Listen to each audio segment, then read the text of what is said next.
Hello friends, welcome to my channel. In this video I will walk you through the steps to make this nameplate. I have taken two MDF boards here and today I will be using filament paper for the decoupage. These papers are specially made for decoupage and they come in very beautiful designs. I will share the link of all the supplies in the description box. So based on the background, I have a similar chalk paint which I will use on the MDF board. So I will cover the MDF board with the chalk paint, and since I am using a chalk paint, I have not used a layer of gesso on the MDF board. But if you are using some other medium which is not for all the surface or a multi-surface medium, you should apply a layer of gesso. After 2 coats of chalk paint, this is how my board looks like now. So once this is done, I will take my filament paper, tear off the portion or the design which I wish to use it on my board.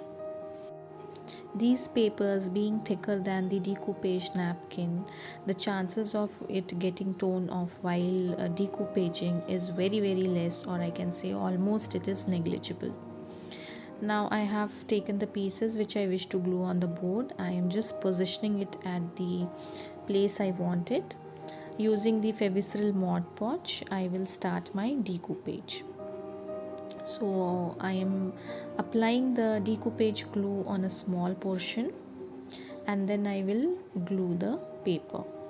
I will also take the help of a piece of cardboard to remove any bubbles or extra glue. I am moving my hand towards the outer end so that all the bubble or extra glue is removed.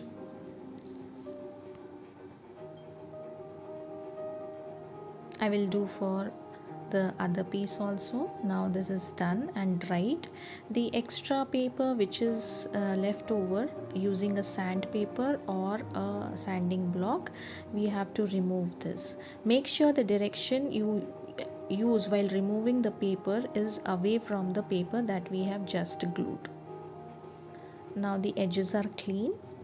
I will apply a layer of decoupage glue over the paper. We have to then let it completely dry. I again rethought and I decided to add few words from the paper.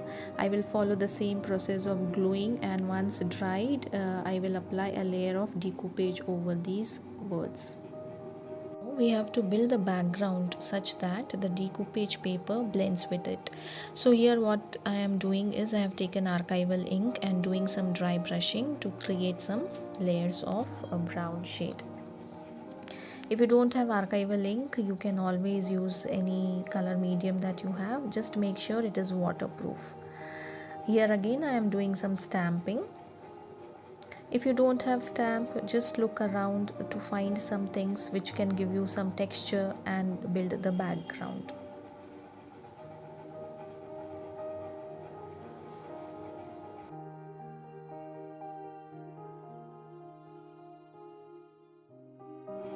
I have taken 2 shades of acrylic color which matches with the design on the paper. I will start stenciling with these 2 colors. While building the background, you should make sure that you always overlap it with the decoupage paper so that it blends well with the designs that we are making in the background. While stenciling, make sure your paint doesn't carry too much of water and your brush is also very dry.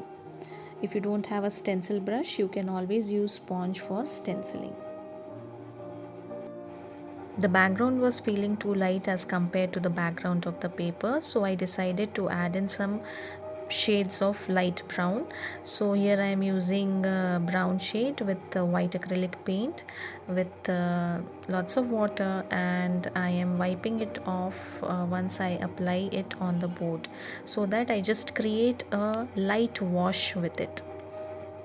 Actually I should have done this before stenciling, but I'm trying to make minimum impact on the stenciling and blend the background as well as possible. Once I was happy with the background, I moved to the next step, that is stenciling the name on this. I am again using a shade of chalk paint which I feel goes well with it. Once I was happy with the placement of the first letter, using a tape I am covering the letters on its side. Otherwise sometimes it happens while stenciling, the paint gets into those letters and it's not a clean look that we get. So I'm making sure I have just one letter and the sides are covered.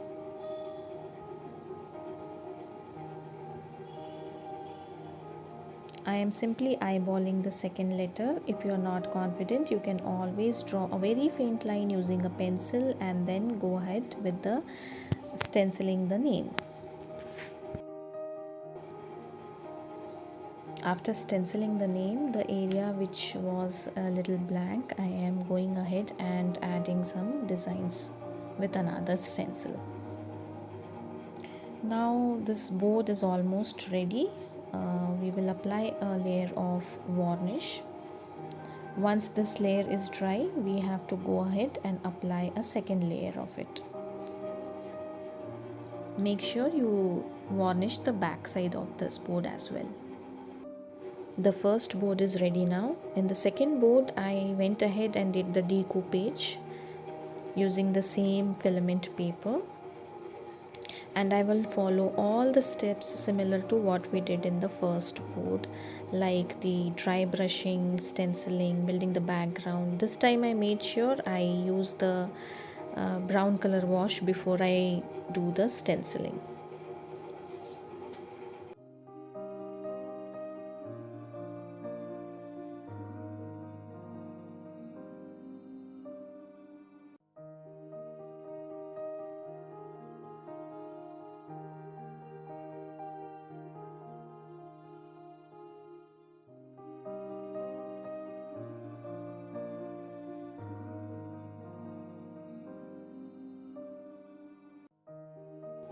Here again I am using a stencil for the second board, and as I have mentioned earlier, I am using the tape to make sure that while stenciling I don't go over the place I don't intend to. So I have placed the tape wherever I feel that while stenciling I can spill over the paint.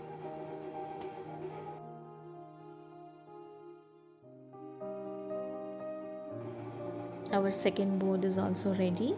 We will varnish this as well. So again, after the first layer of varnish is dry, we have to go with the second layer of the varnish and make sure that you varnish the edges as well as the back of the board. I am using some twine to thread the boards together. You can choose to hang this board separately. Here I am tying them together. I hope you have enjoyed this process of creating this board.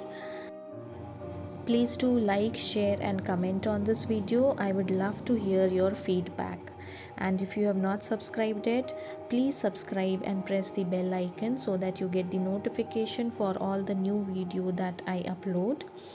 Thanks again for spending time, and see you in the next video.